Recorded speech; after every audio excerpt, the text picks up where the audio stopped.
Please subscribe my channel.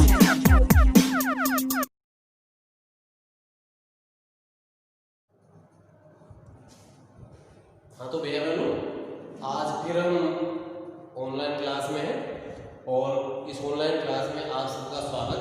आज हम पढ़ते हैं आत्म परिचय के हरिवंशराय बच्चन के आगे के भाग। मैं निज गुर के उद्गार लिए फिरता हूँ, मैं निज गुर के उपहार लिए फिरता हूँ। है यह अपूर्ण संसार न मुझको भाता, मैं स्वप्नों का संसार लिए फिरता हूँ। हालाबाद के जो हमारे कवि है हरिवंशराय जी बच्चन, वो अपने जीवन में सुख दुख को समान रूप से सहन करने की भावना उनमें है और वो समाज को भी ये संदेश देते हैं। तो हरिवंशराय जी यहाँ पर कहते हैं कि मैं निज गुर के उद्गार, अर्थात मेरे हृदय में जो भावनाएं प्रकट होती हैं उन सब भावनाओं को मैं कविता के माध्यम से इस समाज के सामने रखता हूँ। मैं निज गुर के उपहार लिए फिरता हूँ। ये हृदय में उत्पन्न होने वाली भावनाएं ही कभी अपने को उपहार समझते हैं और उन उपहारों को क्योंकि वो समाज को दिशा बोल देते हैं। इसलिए इस कविता रूपी भावनाओं में जो भावनाएं हैं कविताओं के जरिए, वो हमारे को समाज को अपने हृदय से निकाल करके इस समाज को दिशा निर्देश के लिए देते हैं। इसलिए उन्हें उपहार कहा गया है कि है ये अपूर्ण संसार न मुझको भाता। ये संसार है, संसार के लोग अपने अहंकार में जीवन यापन करते हैं, समाज के साथ उनका जो तारतम्य है वो ठीक प्रकार से जुड़ नहीं पाता। इसलिए वो कहते हैं हमारे को कि ये संसार है अपूर्ण है, अपने आप में पूर्ण नहीं है। इसलिए मैं स्वप्नों का संसार लिए फिरता हूँ। इसलिए सुख और दुख में समान भाव से इस लोक कल्याण की भावना को रखते हुए समाज को आगे बढ़ाने के लिए ऐसे सुख दुख का स्वप्न वो अपने हृदय में बनाते हैं। इसी को एक संसार मानते हैं और समाज को उसको देते हैं। मैं जला हृदय में अग्नि दहा करता हूँ, सुख दुख दोनों में मग्न रहा करता हूँ।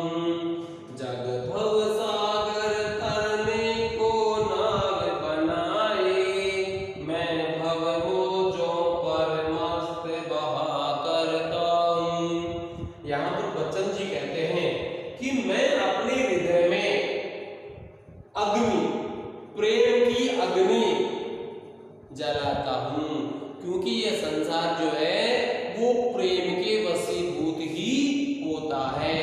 प्रेम के द्वारा बड़ी से बड़ी बात को वो ग्रहण कर लेता है।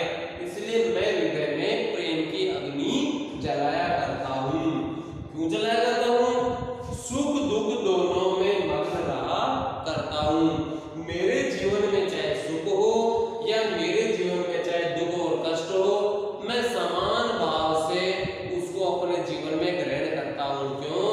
क्योंकि हमें पता है संसार सुख और दुख पर खड़ा है। सुख के बाद में दुख आते हैं और दुख के बाद में सुख आते हैं। इसलिए धैर्य पूर्वक हमें आगे बढ़ना चाहिए। जग भव सागर तरने को नाव बनाने, ये संसार के जो लोग हैं इस संसार रूपी सागर को पार करने के लिए वो नाव का सहारा लेते हैं। लेकिन हमारे जो कवि हैं यहाँ पर कि मैं भव मोजों पर मस्त बहा करता हूँ, लेकिन मैं संसार को पार करने के लिए जो मन की मोज है उन मोजों के ऊपर मैं लहरों के रूप में आगे बढ़ता हूँ। उन पर लहरों पर ही, मन की मोजों रूपी लहरों पर ही मैं बहता हूँ, तैरता हूँ।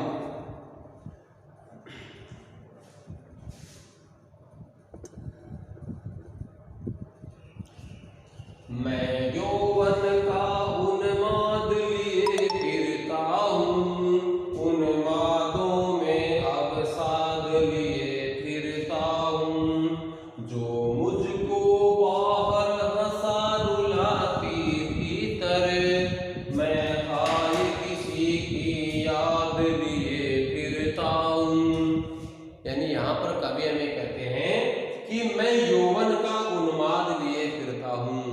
कि मेरा जो यौवन काल है, इस यौवन काल में भी मैं उन्माद, अपने प्रेम रूपी पागलपन को लिए हुए मैं आगे बढ़ता हूं, कि मैं यौवन का उन्माद लिए फिरता हूं। अर्थात जो मेरा यौवन है उसमें भी मैं प्रेम रूपी पागलपन को लिए हुए आगे बढ़ता हूं, कि उन्मादों में अवसाद लिए फिरता हूं, और जो मेरा जो प्रेम रूपी पागलपन है उनमें मैं दुखों को सहन करता हुआ आगे बढ़ता हूं, कि जो मुझको बाहर हंसा, यानी संसार की ऐसी क्रियाकलाप हैं जो मुझे बाहर से हंसाते, क्योंकि संसार लोक कल्याण की भावना से बहुत ही दूर है, वह स्वयं के स्वार्थ के अंदर ही कार्य करता है।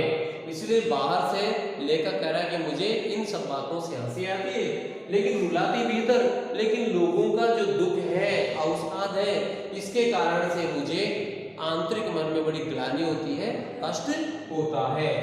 मैं हाय किसी की याद लिए फिरता हूँ। लेखक को भी अपने जीवन के वो प्रेम रूपी क्षण हैं वो याद आ जाते हैं, इसलिए उस समय लेखक कहता है कि मैं भी मेरे जीवन में सुखों को देने वाली जो मेरी सहगामिनी थी उसकी याद उनको आती है, कि कर यत्न मिटे सब सत्य किसी ने जाना, नादान वही है हाय जहां पर दाना, फिर मूढ़न क्या जग जो इस पर भी सीखे, मैं सीख रहा हूं सीखा ज्ञान भुलाना। यहाँ पर कवि अन्य कहते हैं कि कर यत्न मिटे सब सत्य किसी ने जाना, यानी संसार में वास्तविक जो सत्य क्या है आज तक इसको कोई नहीं जान पाया। इस संसार में सब आए और सब मिट गए, इस संसार से चले गए, लेकिन वास्तविक जो सत्य है उसको उन्होंने ग्रहण नहीं किया कि सत्य आखिर क्या है, कि नादान वही है हाय जहां पर दाना, और नादान वही है, अज्ञानी वही है जो जहां पर दाना, कि उसको वास्तविकता का सत्य का एहसास ही नहीं हुआ, और फिर भी वो मान रहा है कि मुझे सत्य मिल गया, तो इससे बड़ा ज्ञानी कौन होगा।